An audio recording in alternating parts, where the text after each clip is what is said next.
L'âme, telle une ville après la guerre, reste souvent debout, mais seulement en apparence. Les cicatrices peuvent ne pas être visibles, mais elles sont là, dissimulées entre les lignes du quotidien, dans les silences prolongés, dans les mots jamais prononcés. Combien de fois vous êtes-vous tus pour préserver la paix et avez perdu la vôtre? Que reste-t-il de nous lorsque le poids du passé semble nous envahir, mais que nous sommes incapables de lui donner un nom? Il est courant de penser qu'avec l'âge, la douleur devient plus facile à porter, plus silencieuse. Mais en réalité, elle ne disparaît pas. Elle s'accumule, se cache dans des couches profondes, attendant le bon moment pour se manifester. La douleur que vous avez portée sans en avoir conscience, ces souvenirs refoulés, ces traumatismes non guéris, ces mots jamais prononcés, continuent d'exister en vous. Elle ne se dissipe pas avec le temps. Elle se transforme. Et si vous n'apprenez pas à la regarder avec un nouveau regard, le passé ne sera pas seulement un fardeau, il deviendra une prison. Mais la reconstruction commence lorsque nous regardons ces ruines avec d'autres yeux. Épictète, le sage stoïcien, disait « Ce ne sont pas les choses qui nous blessent, mais le jugement que nous portons sur elles. » Lorsque nous commençons à voir notre douleur non comme un fardeau immuable, mais comme une opportunité de croissance, nous entamons notre reconstruction. La première étape de cette reconstruction est de comprendre que la souffrance n'est pas notre identité. La souffrance ne nous définit pas. Ce que nous en faisons, oui. Ce que nous choisissons d'en apprendre, voilà ce qui nous transforme. Il y a des douleurs qui deviennent si intimes qu'elles cessent d'être remarquées. Elles se camouflent dans la façon de parler, dans la manière de réagir, dans les silences que plus personne ne perçoit. C'est comme si vous aviez appris à vivre avec une blessure ouverte, comme quelqu'un qui marche avec une chaussure trop serrée depuis si longtemps qu'il ne ressent même plus l'inconfort. Et cela, peu à peu, façonne ce que vous êtes. Non pas parce que cette douleur mérite une place, mais parce que vous avez, sans vous en rendre compte, commencé à croire qu'elle fait partie de vous. C'est ainsi que la souffrance se normalise. Elle devient routine, elle devient habitude. Et cette habitude silencieuse est l'une des plus cruelles parce qu'elle ne crie pas, ne scandalise pas, ne demande pas d'aide. Elle s'installe et vous continuez. Vous préparez le café, vous allez travailler. Vous souriez quand il le faut, mais à l'intérieur, une partie de vous est absente depuis longtemps. Et le plus difficile, c'est que personne ne le remarque. Parce qu'en apparence, tout va bien. Mais vous savez que ce n'est pas le cas. Carl Jung disait que ce qui n'est pas amené à la conscience revient sous forme de destin. Et c'est peut-être pour cela que vous vous retrouvez à répéter des histoires, des choix, des relations. Peut-être que ce que vous appelez malchance, karma ou ma façon d'être n'est qu'une vieille douleur demandant à être vue. Une douleur qui se déguise en schéma, en culpabilité, en répétition.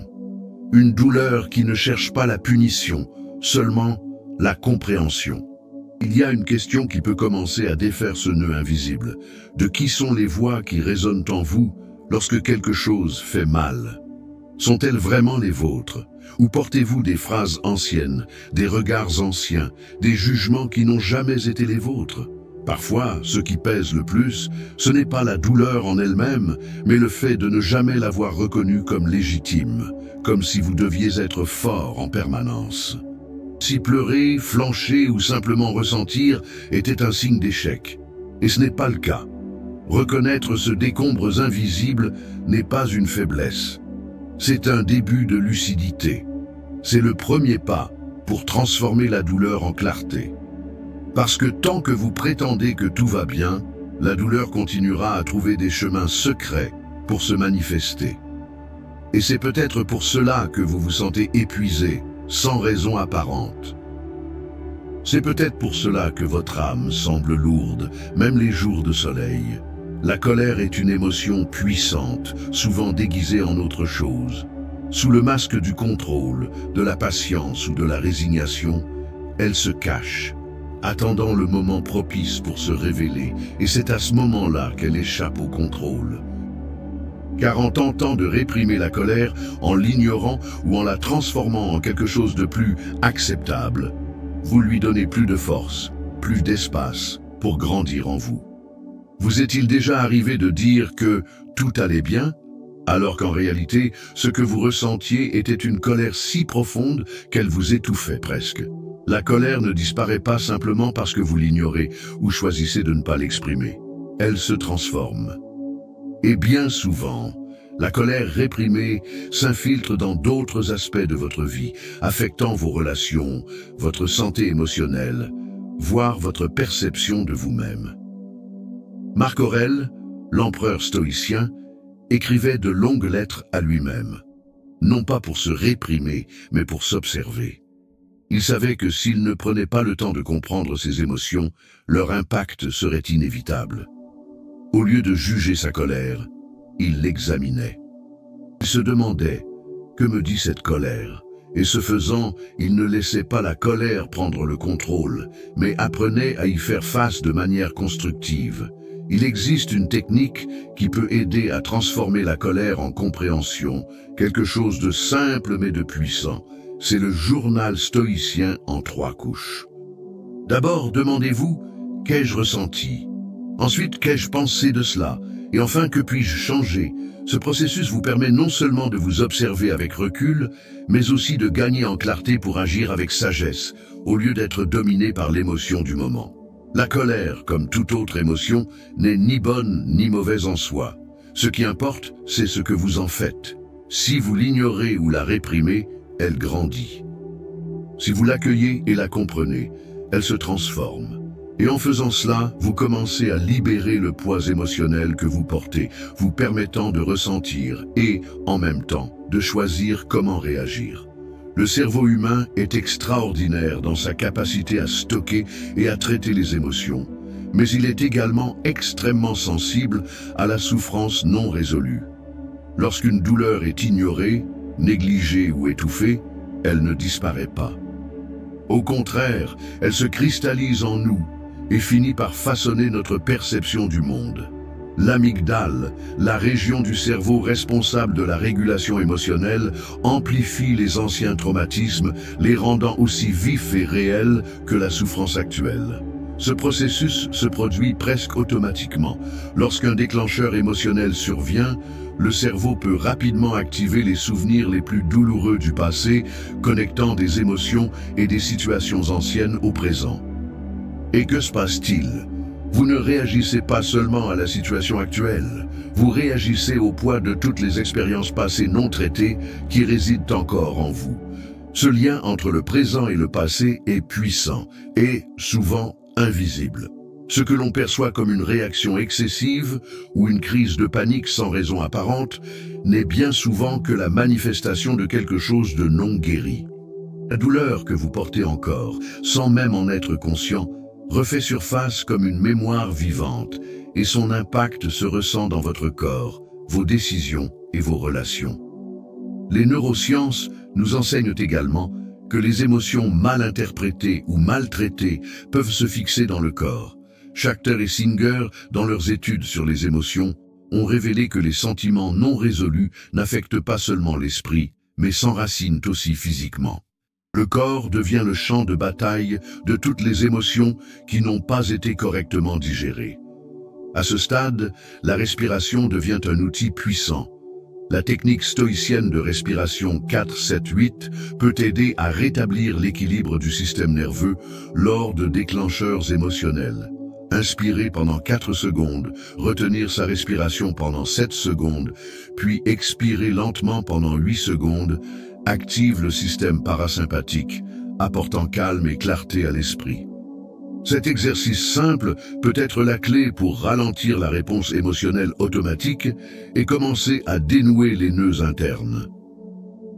La douleur non traitée, aussi distante ou insignifiante qu'elle puisse paraître, a le pouvoir de dominer votre vie de façon que vous ne soupçonnez pas. En comprenant les circuits émotionnels du cerveau, vous commencez à acquérir la conscience nécessaire pour agir sur eux. La souffrance n'a pas besoin d'être ignorée ou réprimée. Elle a besoin d'être entendue et comprise. En faisant cela, vous commencez à vous libérer de ce qui est resté enfermé en vous pendant si longtemps. Être trop forte peut, paradoxalement, être l'une des façons les plus cruelles de se perdre. En cherchant à démontrer sa force à tout prix, en voulant montrer au monde que vous êtes capable de tout porter seul, vous vous éloignez peu à peu de qui vous êtes vraiment. Vous efforçant d'être toujours cette personne inébranlable, vous oubliez de prendre soin de la partie vulnérable que chacun porte en soi. Et cette partie vulnérable n'est pas une faiblesse. C'est simplement l'âme qui demande à être vue, à être soignée, à être aimée. Pendant longtemps, j'ai vécu cette illusion. Je croyais que la force signifiait ne pas montrer de fragilité, ne pas permettre aux autres de voir ce qui se passait en moi. Mais ce que j'ai compris, c'est qu'à force de vouloir être forte, je suis devenue absente de moi-même. Je me suis perdue dans cet effort incessant de plaire, de tout gérer, de porter le monde sur mes épaules. Et la vérité, aussi difficile soit-elle à admettre, c'est que vouloir être trop forte m'a fait oublier qui j'étais vraiment. L'autosuffisance émotionnelle, poussée à l'extrême, peut être une forme déguisée d'abandon de soi. Vous devenez tellement indépendante, tellement autonome, que vous perdez la connexion avec votre propre être. En évitant toute forme de fragilité, vous vous interdisez de vivre vos émotions avec authenticité. Et ainsi, il devient difficile de trouver une paix véritable. Car la paix ne vient pas de l'absence de sentiments, mais de l'acceptation que tous, les forts comme les faibles, font partie de ce que vous êtes. La vérité que personne ne vous dit, c'est qu'en essayant d'être trop forte, vous vous éloignez de votre propre essence. La véritable force ne réside pas dans le fait de cacher la douleur, mais dans la capacité à l'accueillir avec douceur. La vraie force réside dans la permission que l'on se donne de ressentir, d'être honnête avec soi-même sur ce qui a besoin de guérison. La force véritable vient de la vulnérabilité, du courage d'affronter la douleur, de la ressentir et, malgré tout, de continuer à avancer. Il existe une pratique simple mais puissante qui peut vous aider à revenir à vous-même. Le silence actif. Pendant 5 minutes par jour, autorisez-vous simplement à écouter votre corps. Asseyez-vous dans un endroit calme, fermez les yeux et ressentez ce qui se passe en vous. Dit votre corps, que demande votre cœur? Cet exercice d'écoute active est une invitation à recommencer à ressentir, à vous souvenir de qui vous êtes vraiment quand vous n'avez pas besoin d'être forte pour les autres.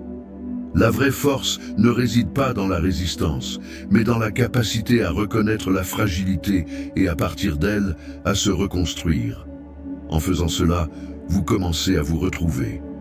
Non pas comme la personne qui s'était perdue, mais comme celle qui, peu à peu, se souvient d'elle-même et se permet d'être entière avec toutes ses émotions sans avoir besoin d'en cacher aucune.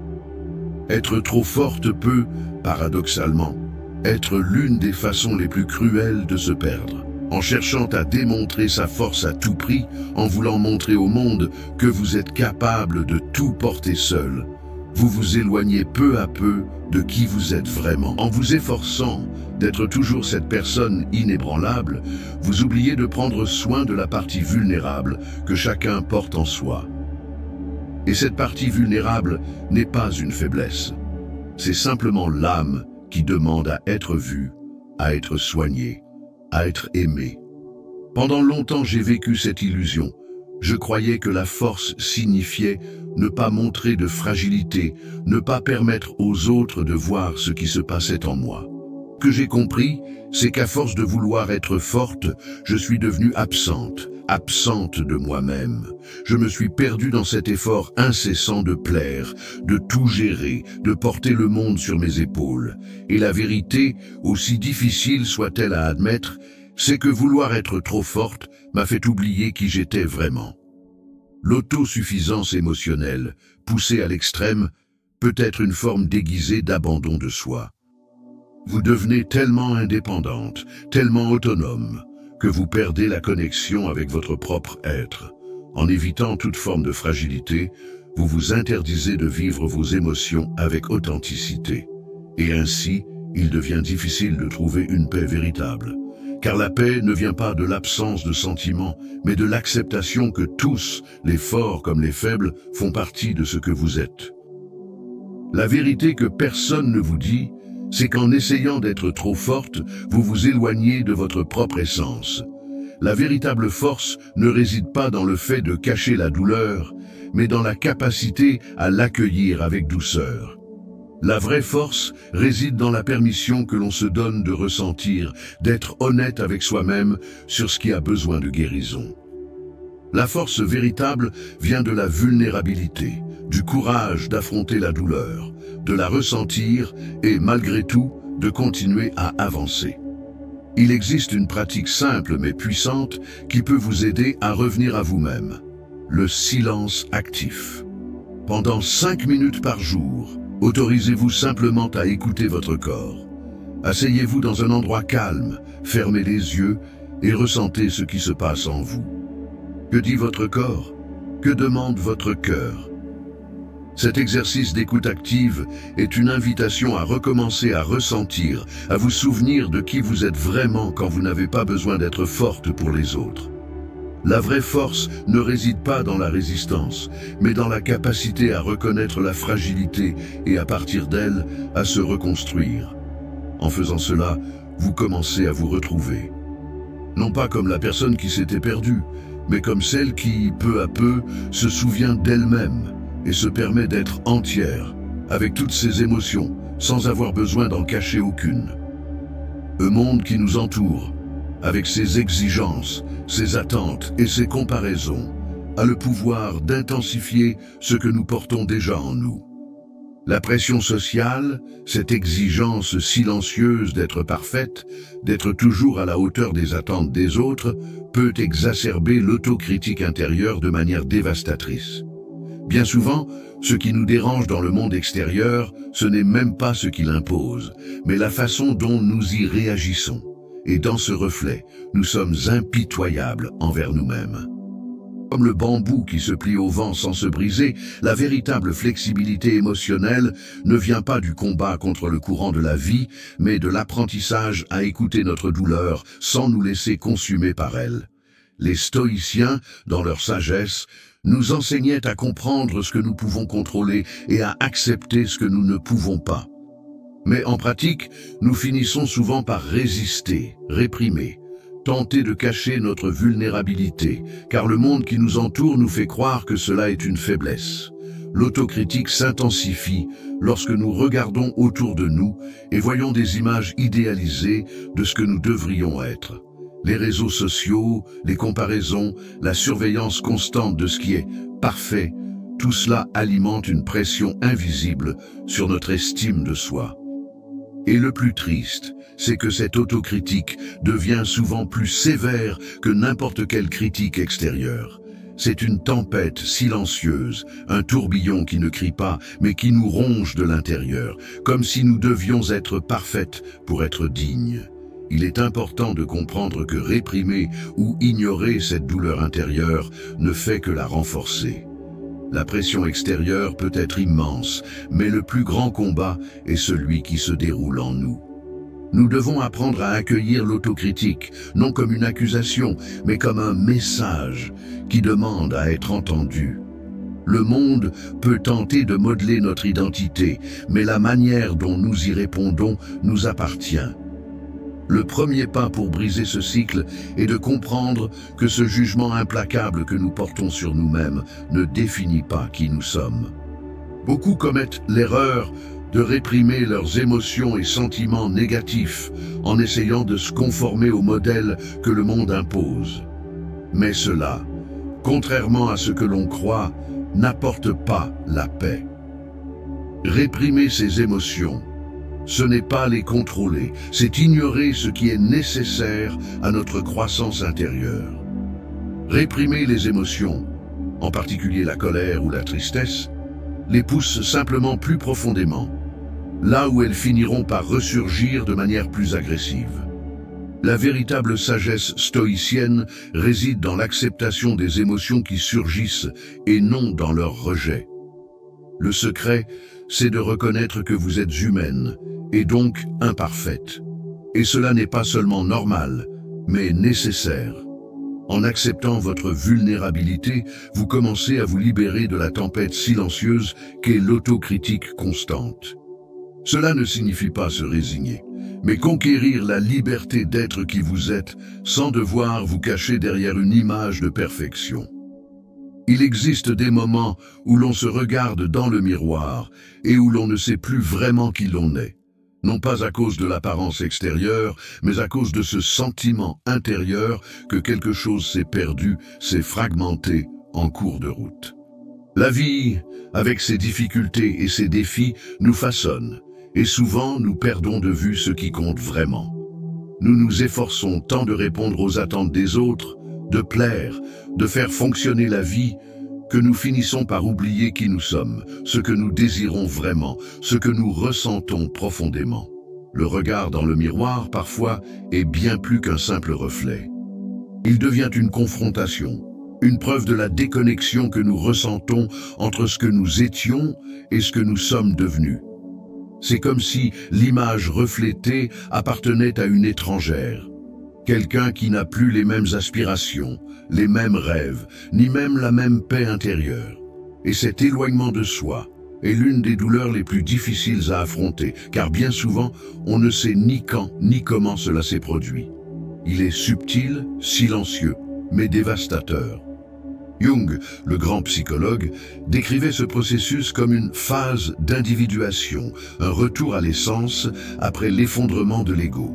Cette phase est marquée par une profonde confrontation intérieure, où nous sommes forcés de regarder les parties de nous-mêmes que nous avons niées ou oubliées. Et cela peut être effrayant. Ce que vous y trouvez n'est peut-être pas beau, ni facile à accepter. Cela peut être douloureux, voire révoltant. Mais cette douleur n'est pas une condamnation. Elle est une invitation à la reconnexion. Au lieu de craindre ce que vous voyez, apprenez à l'accueillir. Le problème commence lorsque nous cherchons à l'extérieur ce qui ne peut être trouvé qu'à l'intérieur. En recherchant sans cesse la validation, l'identité ou la force dans le monde extérieur, nous cessons de regarder en nous-mêmes. Et, en nous perdant ainsi, la douleur devient une compagne constante. Le reflet dans le miroir devient de plus en plus étranger jusqu'à ce que nous nous sentions comme une version déformée de qui nous sommes vraiment. La reconstruction commence donc lorsque vous vous autorisez à être honnête avec vous-même. Lorsque vous regardez le reflet dans le miroir et que vous reconnaissez sans peur les parties de vous qui ont été oubliées. Ce ne sera peut-être pas facile. Ce sera peut-être un processus lent, avec de nombreuses couches à dénouer.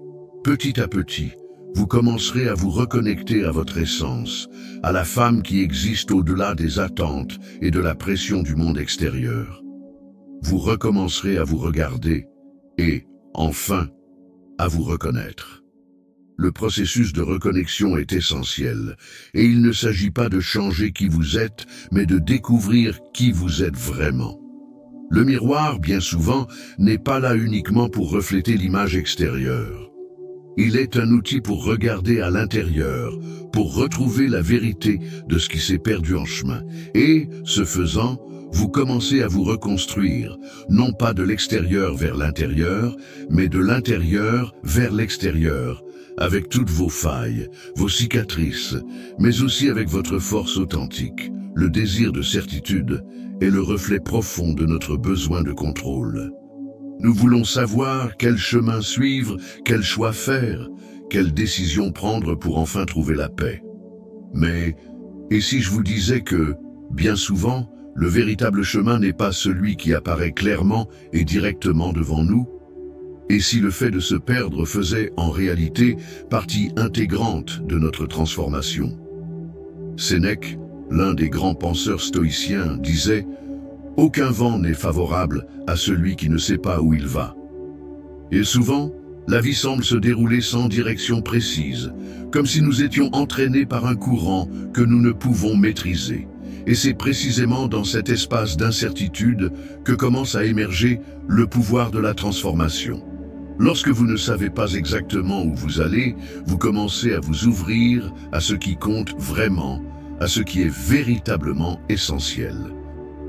L'illusion du bon chemin est un piège qui nous enferme dans une quête incessante de réponses rapides et de solutions faciles. Nous cherchons toujours la réponse ultime, le point d'arrivée, comme si la paix se trouvait au bout d'un chemin déjà tracé. Pourtant, être perdu n'est pas une erreur. Être perdu peut être la première étape vers la découverte de votre véritable identité. La vie n'est pas une ligne droite. Elle est faite de détours, de courbes inattendues, d'imprévus. Et cela ne signifie pas échec, cela signifie croissance. Être perdu est une forme de liberté. Quand nous ne savons pas exactement où aller, nous sommes plus disposés à écouter, à apprendre, à nous adapter. Le fait de se perdre permet aux vérités les plus profondes d'émerger, sans précipitation, sans pression. Et ce chemin est profondément guérisseur, car il nous enseigne que ce qui importe vraiment, ce n'est pas d'avoir toutes les réponses, mais d'être prêt à embrasser le processus de découverte sans peur de se tromper. La spiritualité nous enseigne que le chemin n'est pas quelque chose de fixe, que l'on choisit une fois pour toutes sans jamais le remettre en question. Le chemin est une expérience, une marche faite de choix quotidiens, souvent non linéaires. Plutôt que de chercher une certitude, cherchez du sens. Plutôt que de chercher le bon chemin, cherchez à rester fidèle à vous-même, à votre essence, à ce qui touche réellement votre cœur. Parfois, le plus grand cadeau que la vie nous offre est ce moment où nous nous sentons complètement perdus. Car c'est dans cet espace d'incertitude que nous pouvons commencer à reconstruire notre vérité d'une manière plus authentique, plus pure. Être perdu est, en réalité, une invitation à se retrouver. Et c'est dans ce retour à soi que la véritable transformation a lieu, non pas en connaissant le chemin, mais en apprenant à faire confiance au voyage, avec toutes ses incertitudes et ses complexités. Le silence a un pouvoir profond et transformateur. Dans un monde si bruyant, où nous sommes constamment bombardés d'informations, d'attentes et de pressions extérieures, le silence devient un refuge essentiel. Mais je ne parle pas d'un silence vide, sans but. Je parle du silence intérieur, celui qui nous permet de nous arrêter et d'écouter non seulement ce qui se passe autour de nous, mais surtout ce qui se passe en nous. Eckhart Tolle, dans son œuvre sur la conscience, parle de l'importance de l'espace entre les pensées. Cet espace, ce vide apparent, est l'endroit où la véritable clarté peut émerger. Lorsque nous nous autorisons à entrer dans le silence, non pas pour fuir nos pensées, mais pour les accueillir sans jugement, nous commençons à accéder à une sagesse qui ne se trouve pas dans l'agitation mentale, mais dans la quiétude de l'être. Le silence, dans ce sens, n'est pas un vide, mais une opportunité de nous reconnecter à notre essence. Le silence est le berceau de la réflexion, où nous pouvons commencer à reconstruire les fondations de notre âme. Lorsque nous passons trop de temps plongés dans le chaos émotionnel, les distractions extérieures, le besoin d'être toujours occupés, nous perdons le contact avec notre véritable nature. Le silence nous permet de revenir à nous-mêmes, d'écouter notre voix intérieure, qui a tant à nous apprendre si nous sommes prêts à l'entendre. La technique de la triade stoïcienne de reconnexion peut être une manière puissante de retrouver ce silence intérieur. Elle nous rappelle 3 étapes essentielles: la présence, le choix conscient et l'action cohérente. La présence nous enseigne à vivre dans l'instant, sans précipitation, sans anxiété face à l'avenir. Le choix conscient nous aligne avec ce qui compte vraiment, en nous rappelant de faire des choix en accord avec notre vérité. Et l'action cohérente est l'étape finale, où nous agissons selon ce que nous savons être le mieux pour nous, sans nous écarter de ce qui est authentique et sincère. Ce processus de reconstruction n'est ni rapide ni facile, mais il est profondément libérateur. Il nous permet de relâcher les couches d'attentes illusoires et de schémas qui nous empêchent de vivre avec authenticité. La vraie reconstruction commence lorsque nous acceptons le silence comme un cadeau et non comme un vide, lorsque nous cessons de chercher constamment à l'extérieur quelque chose pour nous remplir et que nous commençons à chercher la quiétude en nous-mêmes. En adoptant le silence comme base de la reconstruction, vous commencez à créer une nouvelle structure intérieure, plus forte, plus sereine et plus connecté à votre essence. C'est le fondement d'une vie plus épanouie, où vous n'avez plus besoin de chercher les réponses à l'extérieur, car vous les portez déjà en vous. Le silence devient ainsi le terreau fertile où vous plantez les graines de votre transformation.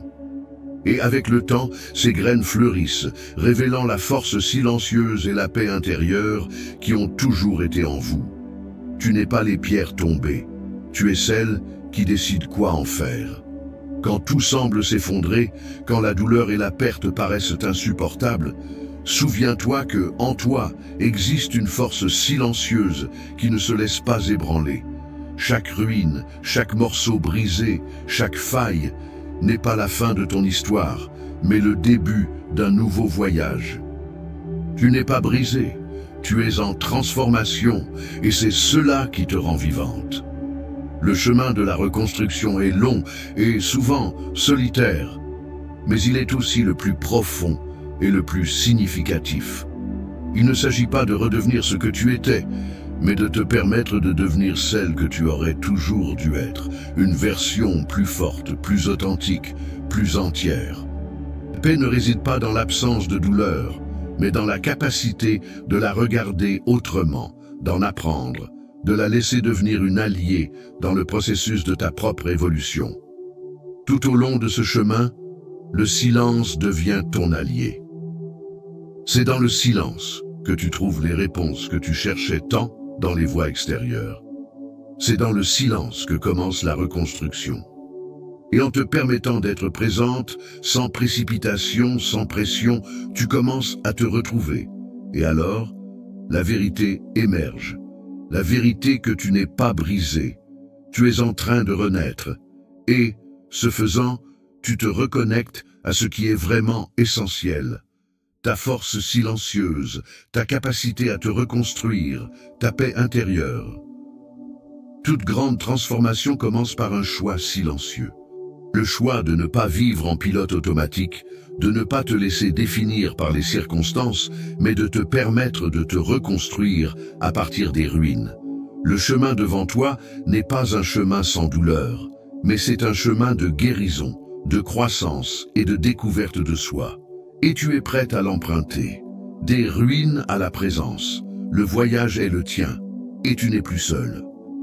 En regardant en toi, tu trouves tout ce dont tu as besoin pour continuer, pour grandir, et enfin, pour te transformer en celle que tu es née pour être.